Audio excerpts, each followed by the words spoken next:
Hey everybody, welcome to another week of the Jobsticker's Jobseeker Resource Show. I'm your host, Matt Warzel with MJW Careers. I appreciate you guys joining in.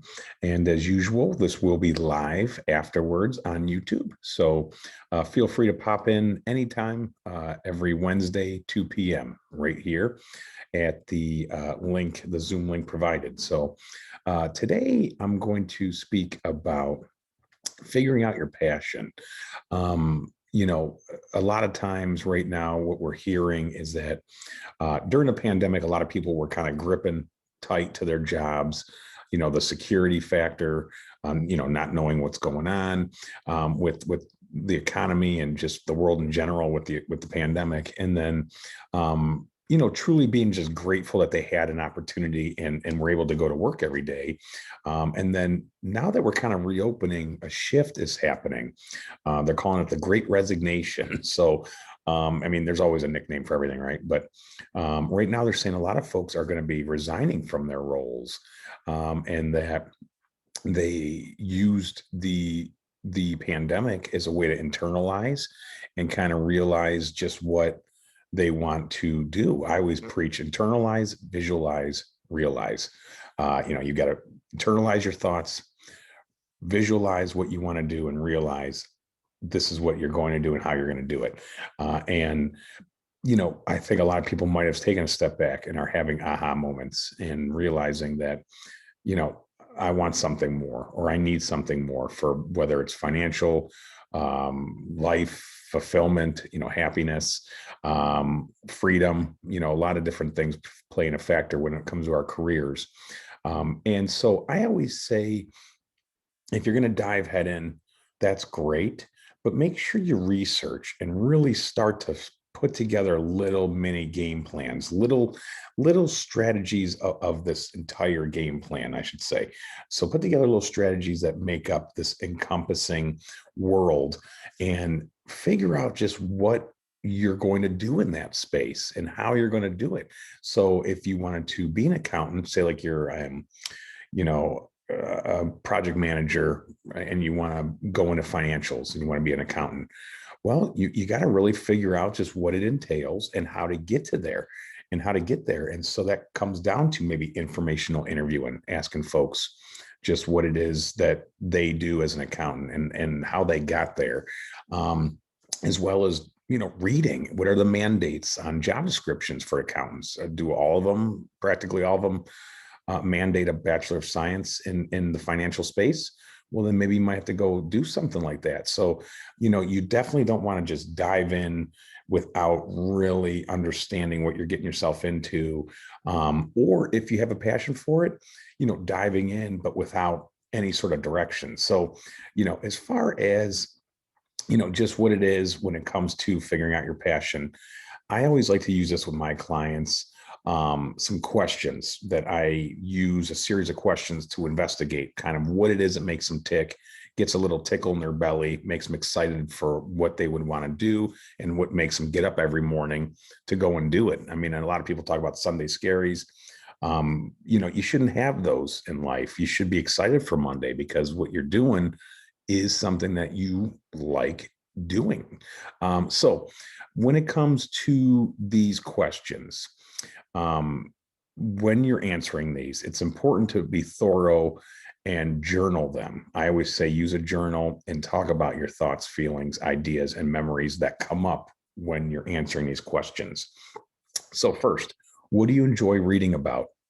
Pretty easy, right? So, and a lot of times I think we can get suckered into, maybe the shiny object. Maybe you're into, you were into politics and now you're into, cryptocurrency, or, whatever. But be mindful of, is it a fad? Is it something you're reading for enjoyment? Is it something that you're, reading for a side hustle or a side gig? Or is it something you're reading about because you just love it so much and you've always been an advocate of whatever the subject is? So really figure out, what do you enjoy reading about? And is it something pragmatically going to work for you as a career? Next, number two, what specific ideas have you recently underlined or highlighted? I always enjoy that because that kind of shows where your mind's going and where your passions are going. But again, it lines up with number one, with the reading. Is it just something that's spur of the moment and kind of going to waffle around, and then kind of you're going to lose interest after a month? So really start to journal and figure out where your thoughts, feelings, ideas, and memories that come up with this, that come up when you're doing this. Number three, what thoughts have you shared with others? So what have you been kicking the tires on? What have you been telling people about, and just saying, hey, I have a hankering to do something like this. Number four, think of a fascinating conversation you had. What was said that intrigued you? So if you engage with other people, whether they're like-minded or not, if something comes up in the conversation and you get really into it, and you get that kind of warm feeling of the story, maybe explore that a little bit and see just what that meant. It might take a little bit more research because it might be something new, and that's something you've been passionate about for the last 5, 10, 20 years, whole life, whatever the case is. But still, something kind of got you spinning a little during a little conversation. Jot it down. It might be something worth exploring. Number five, what do you want to study or learn about? That's pretty easy, right? I mean, we all kind of have our goals, and they all kind of fall into this bucket of, well, to get to that goal, I got to learn and study some stuff and research. So that's always kind of one that's glaring. That's the stoplight kind of showing you, hey, me over here, I'm part of your passion. You keep thinking about me. Number six, how do you enjoy helping others? That's fairly easy. I mean, if you like volunteering, maybe a nonprofit would be a nice space for you if you get a fulfillment outside of the normal. The rest of us, we try to do like a once a month. I know the pandemic, we pretty much stopped volunteering, my wife and I, just for the sake of safety for the health of our son. But once we dive back in, it always makes you feel good and you're giving back and that kind of thing. But are you someone that volunteers once a month and you just can't wait to get to that volunteer role every month? Maybe you want to do it every week, and then who knows, maybe you spin that into something where you can work in the nonprofit. So you got to start figuring out, when you're enjoying helping others and explaining things as a subject matter expert, as someone who has a grasp knowledge of that topic, maybe that's something you can do full time or as a side gig. So another thing to figure out your passion. Number seven, who do you envy and or admire, and what do they display that you want for yourself? Jealousy's a what. So obviously envy can be, it can definitely have kind of some negative connotations to it, but doesn't mean it's a bad thing either. Because, if you see someone who's, really seems like they have their life together, and what do they say? Living their best life, which, these statements, these little comments that come around in society, the cultural statements. But so someone living their best life, and you're like, I want to be doing that. What do they do that got them there?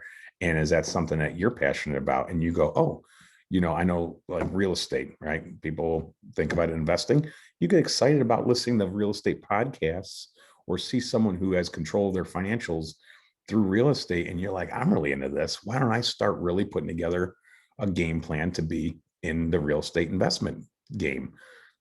That's another thing that might be related to your passion. So just jot it down and journal it. What's your thought, feeling, idea, or memory that comes up with it? Number eight, when do you get the impression that time is flying by? This one I love, because I know when I'm knee deep in research or a project, and time does fly. 2 hours can seem like an instant, and that just shows you that you have passion in real time taking effect. It is manifesting on the go.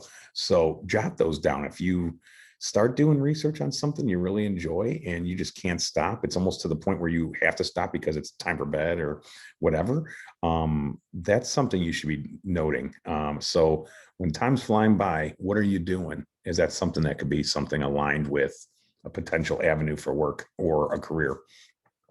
And then finally, what fun things, number nine, what fun things do you keep picturing yourself doing but haven't yet attempted.